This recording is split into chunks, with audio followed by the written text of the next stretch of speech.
السلام علیکم ورحمۃ اللہ۔ وعلیکم السلام ورحمۃ اللہ وبرکاتہ۔ حافظ محمد نعمان نوشوری صاحب بول رہے ہیں؟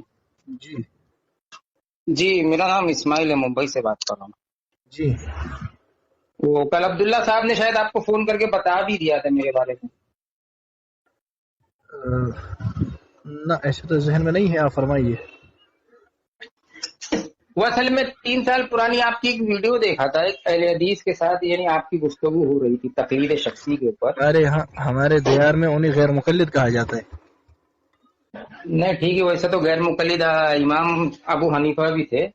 امام ابو حنیفہ رحمہ اللہ تعالی غیر مقلد اس معنی میں تھے کہ مجتہد تھے اور ان پر تقلید واجب نہیں تھی، اور یہ غیر مقلد ہے غیر مجتہد ہونے کی حالت میں۔ اور جو آدمی ارے نہیں، جب آدمی مجتہد ہوتا ہے لغتاً اگر اس کو غیر مقلد کہیں گے تو اس اعتبار سے علی زئی صاحب کہتے ہیں کہ لغتاً غیر مقلد منکر حدیث کو بھی کہا جا سکتا ہے، اس اعتبار سے کہ وہ کہتا ہے میں کسی کی تقلید نہیں کرتا، لیکن اس میں پھر منکر حدیث اور امام ابو حنیفہ ایک پلڑے میں کھڑے نہیں ہوتے آپ کے یہاں بھی۔ اس کا معنی ہے کہ لفظ غیر مقلد میں فرق ہے، ایک جگہ میں اس کا ایک معنی ہوگا، دوسری جگہ پر دوسرا معنی ہوگا۔ امام ابو حنیفہ رحمہ اللہ تعالی مجتہد تھے، اس لیے اگر کسی نے ان کو غیر مقلد لکھا ہے تو لغتاً لکھا ہے جو درست ہے، لیکن یہاں جو غیر مقلد ہیں وہ سب کے سب غیر مجتہد ہیں، اور جو غیر مجتہد میری بات ختم ہو، اور جو غیر مجتہد ہو کر کے غیر مقلد ہوتا ہے وہ لامذہب ہوتا ہے، وہ گمراہ ہوتا ہے۔ امام ابو حنیفہ رحمۃ اللہ تعالی علیہ ویسے نہیں تھے۔ ابھی میں بولوں؟ جی جی، سب سے پہلی بات، امام صاحب جو ہے ماں کی پیٹ سے مجتہد پیدا نہیں ہوئے تھے۔ نہ، صحیح سی بات ہے، جس طرح امام بخاری، جس طرح قاری عاصم ہمیشہ سے قاری پیدا نہیں ہوئے تھے، جس طرح سے امام بخاری محدث پیدا نہیں ہوئے تھے۔ اور رہی بات آپ نے کہا کہ جو حدیث کا منکر ہوتا ہے وہ غیر مقلد لامذہب ہوتا ہے، میں نے یہ نہیں کہا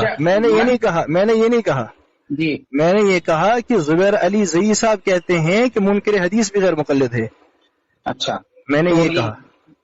امام صاحب جو ہے قرآن اور حدیث کے نص کے خلاف بھی جو ہے فتوے دیتے تھے، پھر ان کو کیا غلط ہے۔ مدت مجھے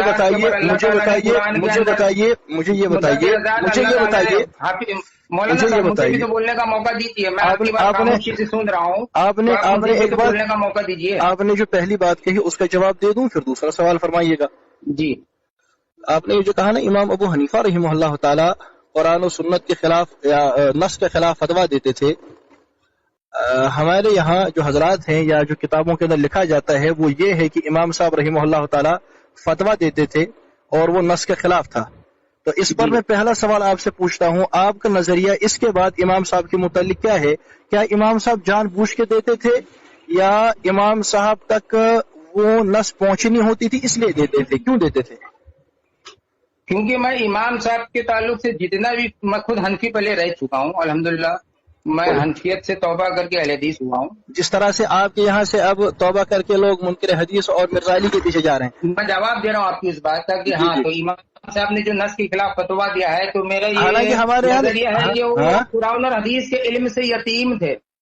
اچھا ٹھیک، اس کا مطلب دیکھیے کہ امام ابو حنیفہ رحمہ اللہ تعالیٰ تک آپ کے بقول نص نہیں پہنچی، اس لیے انہوں نے فتویٰ دیا اس کے خلاف، ہے نا؟ نہیں، نص پہنچنے کی بات نہیں ہے، میں کہہ رہا ہوں کہ امام صاحب قرآن اور حدیث کے علم سے یتیم تھے۔ اللہ تعالیٰ نے سورہ بقرہ کے اندر صاف فرما دیا ہے کہ چلیے یہی بات 2 سال ہے، مائیں اپنے بچوں کو جو کامل 2 سال دودھ پلایا، اور بابا چلیے یہی بات، کہتے ہیں کہ مدت 2.5 سال ہے۔ ٹھیک ہے، یہی بات ہے نا؟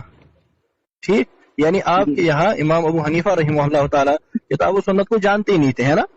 نہیں، یہ تو محدثین کی بھی بے شمار جرا ہے، لیکن میں کہتا ہوں کہ ارے بابا میں اللہ کے بندے ایک بات تو کیجئے، میری بات سمجھیے، یعنی یا ہاں یا نہ کہیے، یعنی آپ کے یہاں امام ابو حنیفہ رحمہ اللہ تعالیٰ تک کتاب و سنت کا علم یہ نہیں پہنچا تھا، اس لیے انہوں نے اس کے خلاف کیا۔ میں اپنی بات کر رہا ہوں، اپنا مطالعہ کر رہا ہوں، میں پوری جماعت کی طرف سے جواب نہیں دے رہا ہوں، آپ کا یعنی آپ کی ذات کی بات کر رہا ہوں، ٹھیک ہے؟ آپ کے یہاں امام ابو حنیفہ رحمہ اللہ تعالیٰ تک یہ نہیں پہنچا تھا، تو اس پر مسئلہ یہ ہے اب جس تک قرآن کی آیت پہنچی ہو اور صحیح حدیث پہنچی ہو اور اس کے بعد وہ اس کے خلاف کرے، وہ تو اس سے زیادہ بڑا مجرم ہوگا نا؟